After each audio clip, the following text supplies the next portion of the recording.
Cette vidéo vous est offerte par les contributeurs Patreon. Bon visionnage. Salut à vous, j'espère que ça va. Petite vidéo aujourd'hui sur les radios de nouveau. Aujourd'hui plus spécifiquement sur les radios DMR. Je vais essayer de vulgariser un petit peu ce truc-là. Les radios amateurs vous connaissez déjà, donc ça sera plutôt pour les débutants. Tout simplement parce que Retevis m'a envoyé un modèle, donc c'est l'occasion de parler un petit peu de cette technologie-là. Au niveau des radiocommunications, peut-être que vous êtes déjà équipé actuellement de différents outils. Le plus basique qu'on a à chaque fois, qu'on conseille à chaque fois, c'est tout simplement les petits talkie-walkie que vous connaissez bien, voilà, qui ont 8 canaux, 16 canaux. Ça, c'est vraiment l'outil de base à avoir sur pile, sur batterie. Vous pouvez en avoir plusieurs modèles.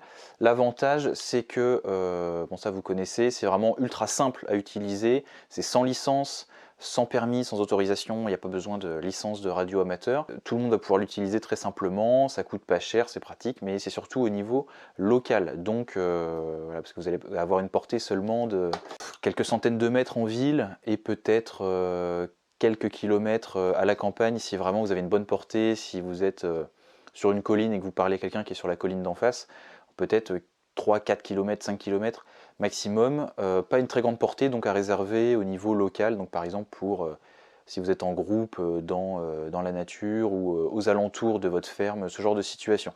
C'est l'outil de base à avoir. Au-dessus de ça, les radios VHF, UHF, les radios analogiques.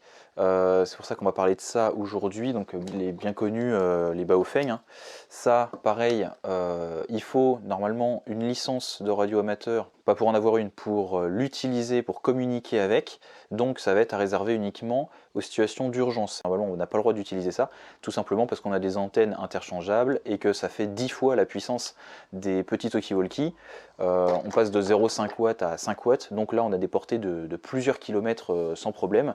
Voire même des dizaines de kilomètres dans certaines situations. Donc l'avantage de ça, c'est qu'on a aussi du coup beaucoup plus de canaux de disponibles, des largeurs de fréquences beaucoup plus larges, donc à réserver bien sûr en situation d'urgence, mais pour nous en situation dégradée, l'avantage c'est qu'avec ces appareils-là, que de toute façon comme les talkie-walkie on va pouvoir recharger sur nos panneaux solaires, sur nos différentes installations, l'avantage c'est qu'on va pouvoir gagner en portée et communiquer par exemple d'une communauté à une autre, d'une ferme à une autre, ou par exemple en situation d'urgence, vous pouvez communiquer les secours. Donc en tout cas les radiocommunications, quelque chose de très important pour nous, conserver la liaison, conserver la communication en situation dégradée où on perdrait internet, où on perdrait la téléphonie mobile, etc.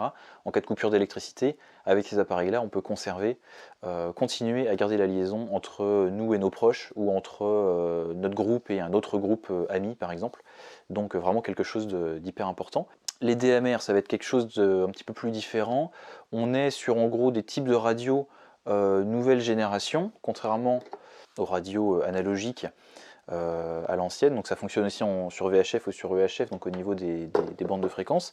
Mais la différence, pour faire simple, entre les DMR et entre les radios analogiques, c'est que là on est sur des radios qui sont digitales, qui sont numériques. Donc elle fonctionne informatiquement quelque part.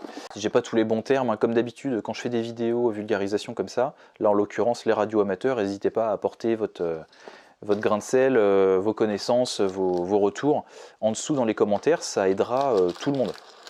Moi je suis pas un grand utilisateur de radio, mais je connais voilà, les grandes lignes. J'ai pas pour projet non plus de passer ma licence ou quoi que ce soit. Une radio comme ça, donc numérique, digitale, contrairement à une radio analogique, comme je vous disais, ça fonctionne donc avec une façon un petit peu informatique. C'est-à-dire que ces radios-là captent le son de votre voix, les transforment en fréquence radio, via l'antenne envoie la fréquence radio à un autre poste qui lui sera le poste receveur et qui transformera la fréquence radio en onde sonore et donc transmettra la voix. Là, la différence avec les postes digitaux, les DMR, donc Digital Mobile Radio, en fait, il va transformer votre voix en suite de 0 et de 1 en code binaire. et il va envoyer donc ce code binaire aux autres postes. Donc c'est quelque chose de vraiment différent, hein, au niveau technologie. Donc pour résumer, le DMR c'est une norme qui a seulement une quinzaine d'années, qui est d'origine européenne. L'idée c'est de remplacer un petit peu toutes les anciennes normes analogiques, les différents types de fonctionnement, etc. pour avoir une nouvelle norme standard qui soit utilisable dans le monde entier. Et donc le fait de passer par du numérique permet de réduire, comme je vous disais, l'information, et cette norme a la propriété de découper en deux un seul canal sur un intervalle de 12,5 kHz. Donc le fait de le couper en deux, ça permet de faire passer beaucoup plus d'informations, et comme on passe par du numérique, on peut avoir des milliers de canaux, sur un seul poste avoir, là en l'occurrence, 3000 canaux d'enregistrés, on peut avoir 100 000 contacts. Donc c'est quelque chose de vraiment énorme par rapport à l'analogique, et donc ça permet de réduire les problèmes par exemple d'attribution de fréquences, ou quand avant on savait que telle fréquence c'était pour tel organisme, voilà. Là comme on est sur du numérique, on peut avoir X communications en même temps sur la même fréquence, ça pose pas de problème. Donc il y a trois niveaux, on va dire, d'utilisation dans cette norme-là. Le tiers 1, c'est les petites radios sans licence qui font 1 demi-watt. En gros, c'est l'équivalent des talkie-walkie, mais qui vont fonctionner en DMR. Et le tiers 2, c'est plus les radios professionnelles avec une plus grande fréquence. Après, le tiers 3, c'est encore le niveau au-dessus, encore plus complexe. Donc là, en l'occurrence, cette radio-là, la RT3S, ça fait aussi bien du tiers 1 que du tiers 2.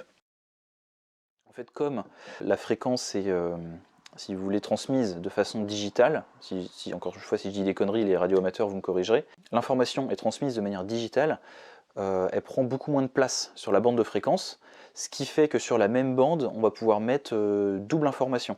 Donc par exemple, sur certains modèles, on va pouvoir envoyer à la fois de la voix et envoyer par exemple les positions GPS. On va pouvoir envoyer les deux à la fois. L'avantage de ça, c'est qu'aussi par le biais de relais, on peut communiquer dans le monde entier en allant de relais en relais. Gros avantage aussi par rapport à l'analogique, enfin en tout cas par rapport au Baofeng de base, c'est qu'on peut envoyer l'équivalent de SMS avec ces postes-là, sans être sur des téléphones portables, sans être sur des téléphones satellites. On peut envoyer des SMS de poste à poste, enfin en tout cas l'équivalent de messages écrits, donc ce qui peut avoir un intérêt tactiquement, par exemple, pour transmettre des informations sans faire de bruit, sans avoir à parler. Ça peut être pratique. Donc l'avantage, c'est donc, vu qu'on est sur des messages plus courts, économie d'énergie, en théorie, peut-être une qualité sonore améliorée, enfin voilà, on est sur quelque chose de moderne, quelque chose de numérique. Après, les inconvénients, je vais essayer de faire la vidéo assez courte. Les inconvénients de ces postes-là, donc déjà, c'est quelque chose qui est beaucoup plus complexe à utiliser, à comprendre, donc vraiment réservé aux personnes qui ont déjà un niveau en radio amateur bien avancé. Démarrez pas avec ce genre de truc. Moi, personnellement, je vous le dis, je vais rester sur des postes basiques, analogiques, voilà. Donc quelque chose de plus compliqué à utiliser, et en plus de ça, comme on est sur de l'informatique, on ne va pas pouvoir, en tout cas sur ces modèles-là, je ne sais pas si ça existe sur des postes plus complexes, mais on ne va pas pouvoir les programmer directement nous-mêmes à la main, directement sur le poste, comme on ferait avec des Baofeng. La problématique, c'est qu'on va devoir, donc ça se fait aussi sur les Baofeng, hein, vous allez me dire, c'est que pour le programmer, pour rentrer les fréquences, ses réglages, etc., il faut passer par un câble de programmation, et il faut la programmer avec un ordinateur. Et le programme constructeur de chez Retevis pour utiliser la radio, rentrer ses fréquences, etc.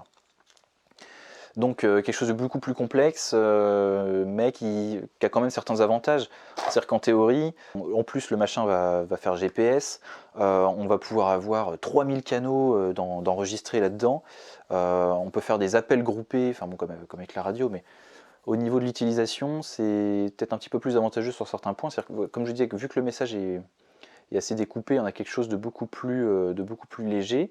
Et avec le système de relais, il peut y avoir sur chaque canot, donc en théorie on peut avoir 3000 canaux, sur chaque canot vous pouvez avoir un salon vocal par zone, parce qu'en fait ça fonctionne par zone.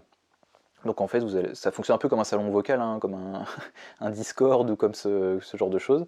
En vous connectant au bon canal sur la bonne zone, sur le bon groupe, en gros vous allez pouvoir parler grâce au réseau à par exemple toute la France, à tous les francophones, parler au monde entier, parler aux radioamateurs de votre département. Voilà. Ça permet, par l'utilisation de codes et de zonage, par l'intermédiaire des relais, et de vraiment parler à un groupe de personnes bien défini, et pas seulement être réduit, si par exemple on parle de radio analogique ou de talkie-walkie, à parler simplement aux gens qui sont dans votre zone, quand il n'y a pas d'utilisation de relais. Voilà, il fallait que je vous fasse une petite vidéo là-dessus pour présenter le système du DMR. Après, en l'occurrence, ce poste-là, ce modèle-là fait les deux à la fois, analogique et numérique, c'est-à-dire qu'on va pouvoir switcher. Il y a le CTCSS et le DCS de MI d'origine, c'est-à-dire pour privatiser un petit peu la communication. C'est-à-dire que selon la programmation, vous allez pouvoir parler seulement les membres de votre groupe. Il y a tellement de canaux et de sous-canaux que pour que des gens tombent sur votre communication, ça va être beaucoup plus compliqué. Les communications ne sont pas vraiment privées, mais en gros, vous pouvez programmer tous vos postes de façon à parler simplement entre vous.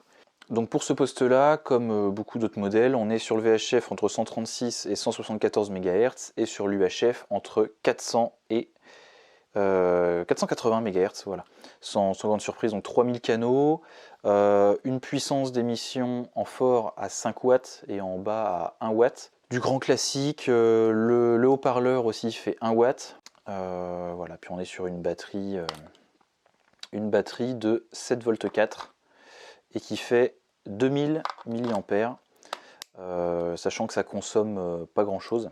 Quand on passe de fréquence avec le A, de fréquence avec le D, c'est qu'on passe du mode analogique au mode digital. Un petit poste de base, c'était surtout l'occasion de vous présenter un petit peu le DMR, hein, juste dans les grandes lignes pour que voilà, vous sachiez un petit peu à quoi ça correspond pour ceux qui ne connaissent pas. Ça va pas forcément être mon truc et mon type de radio de choix, donc voilà, moi je pense que je vais rester sur l'analogique, sur du Baofeng de base, sur de la radio VHF, UHF, bibande toute simple, pour rester sur du basique et du standard. Étant donné que je suis pas un fan de radio amateur, j'ai pas pour projet de passer ma licence ni quoi que ce soit, donc c'est du matériel que je vais pas forcément utiliser. Et je sais que ça en intéressera quand même pas mal d'entre vous, pour ceux qui s'intéressent à l'univers de la radio. Donc voilà pour le sujet du DMR, pour simplement votre culture générale pour le milieu de la radio amateur. Donc voilà, j'espère que ça vous aura intéressé. En tout cas, de mon point de vue, pas forcément un type de radio à avoir en priorité, étant donné qu'on est sur quelque chose de complexe et qui nécessite des relais, etc. Je préférerais rester sur la radio toute simple. Voilà pour cette petite radio, donc cette petite vidéo sur la radio, sur le DMR.